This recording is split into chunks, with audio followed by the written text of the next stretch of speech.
Scoggins. I am the director and founder of the U.S. Open Beer Championships.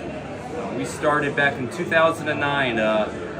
Myself, Rick Roberts, and Jon Downing all started the first craft brewery in Georgia in 1989, and that lasted until about 97. And then we had an idea we needed to all get together again, and so we developed the U.S. Open Beer Championships. Jon Downing is the director of judging, Rick Roberts is director of marketing, and so basically we only had like 8 judges the first year. We had 172 entries, and my wife said that this better not lose money because I had lost so much money in the brewery.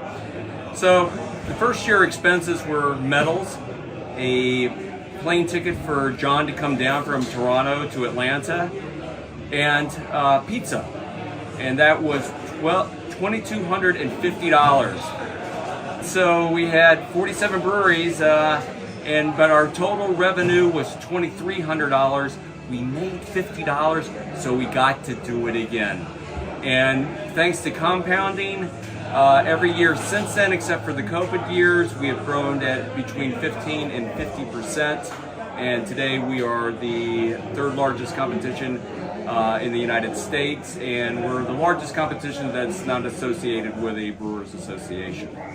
Today, the U.S. Open is the only beer judging event that has its own venue. It is a 6,000 square foot Amish barn, complete with 2 coolers, the office that we are in currently, a judging area, a serving area, and in the near future we will have a licensed nano brewery to finish off the place.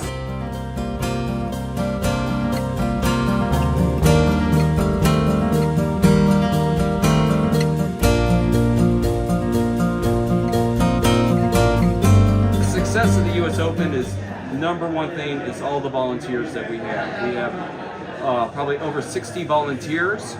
And we have and every year we have a ceremonial new glass, and because this is the 15th year, we have written on back that because of the success of the U.S. Open, it says a special thanks to all the judges, volunteers, and brewers that made the U.S. Open Beer Championship what it is today. And I think one of the greatest things is some people ask how do I become a judge? And the funny thing is we have a limited number, and because we can only judge 32 judges at one time, and everybody comes back, and so it's very hard. Somebody's got to move or die in order to get a new judge in. Oh, hi, I'm Jon Downing. I'm director of judging for the U.S. Open Beer Championships. I've been doing this for 15 years now with Dow and the boys. We started in Atlanta, in Dow's dad's basement. My real-time job is the brewmaster professor at Niagara College. I teach students how to brew, and so far I've done over 500 of those in the last 13 years. Before that, I was a consultant in the brewing industry, and I opened up about 125 breweries around the world. So beer has basically been my life. I started brewing when I was 14 years old, and haven't stopped yet. Hopefully not anytime soon. I met Dow in Toronto when he was working up there, and he started chatting to me about opening up a brewery in Georgia, and I said, oh, that could be fun. So I moved down to Georgia for a while and helped them set up in Helen. We got that brewery going, we got a contract brew going, we won a whole bunch of medals at the Great American Beer Festival and the World Beer Cup. I think in 1996 I was World Beer Champion. So it was we had a great run, a lot of fun. One thing that we have is just truly great people volunteering as not only their work ethic, but as friends. As everybody becomes friends here. It's just like every year it's a little homecoming situation where everybody hasn't seen each other for a year, and there's an instant bond when they come here and judge. The brewers tell us, we're the only one of the big competitions that care. If they have a late package, we'll fix it. If they have broken bottles, we take care of it. If they forgot, and We always know in the brewing industry things happen, and we always look to help the individuals.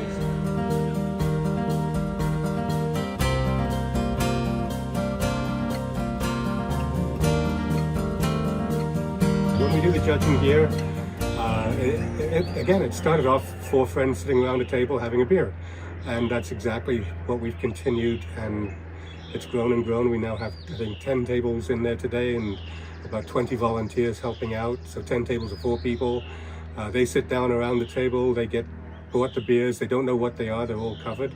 So they have a server who's normally one of the directors of the company coming down and serving their beer with the labels covered so they don't know what it is. They'll try about between 6 and 10 depending on the style and the number of beers entered in the category. And they'll either put 3 forward if there are 40 or 50 entries. Obviously it takes 2 or 3 tables to do that, 4 or 8 tables. Or they will decide the top 3 beers and put them in their ranking of gold, silver and bronze. And it really is a discussion. It's a friendly chat between the 4 judges at the table. Some might be expert BJCP certified, industry veterans. Others could be students. Others could be people who are just the UPS guy or the FedEx guy who happened to drop all this beer off and say, hey, what's going on here? And they became a part of this, and now they take part in the judging and joining, and they're learning all the time. I learn all the time. When I'm serving the tables, I love giving a little bit of a story behind the beers they're trying and tasting. So if they're trying a Munich Helles, I'll tell them a story about Sedelmeier and Dreher delivering beer. And here I'm going becoming a professor, but I'm not a professor here. It's all about the competition and drinking beer and judging it and appreciating it, and really that's what it comes down to. If your beer is high quality, if your beer is clean and to style, or to a new style. I mean, we are constantly adding new beers, new categories every year. I think we added 6 new categories this year because 6 new styles became popular. We will add them in, we will judge them, we will rate them, and they will be given medals. When somebody said, Dow, did you ever figure out that it would become something like this? And I honestly say no. And I thought this was initially a good idea just to get my old brewing friends back together for one time a year. Now we do 4 different judgings a year. The idea in the first year was to make enough money so they could fly me down from Toronto to Atlanta and we could all get together again. We managed that, and we've grown from, I think it was 60 beers that first year to now well over 3,000, I don't know, even 4,000 beers this year. We also now do multiple competitions. We have a college championships where students of brewing can create beers and enter competition. And we have cider championships, the seltzer championships, and whiskey and spirits championships. So the US Open is going great guns and expanding all the time.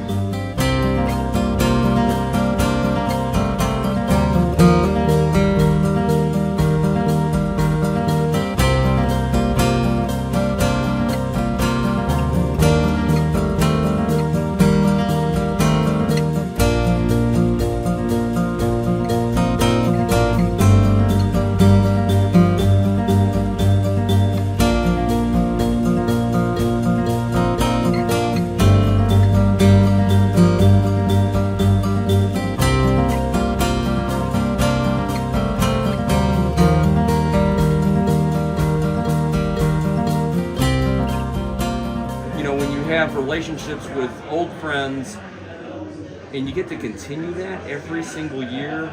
You have some of the best people in the world that have either were your friends or now your closest friends, and everybody feels like it's a bond that they're a part of this. And if you can make 50 people happy for a day, or having 50 people looking forward to seeing everybody, you never have to worry about, everybody loves each other and and looks forward to it. How many people get to create something like that? I don't know many, and so I feel totally blessed and fortunate that that all these people created the US Open.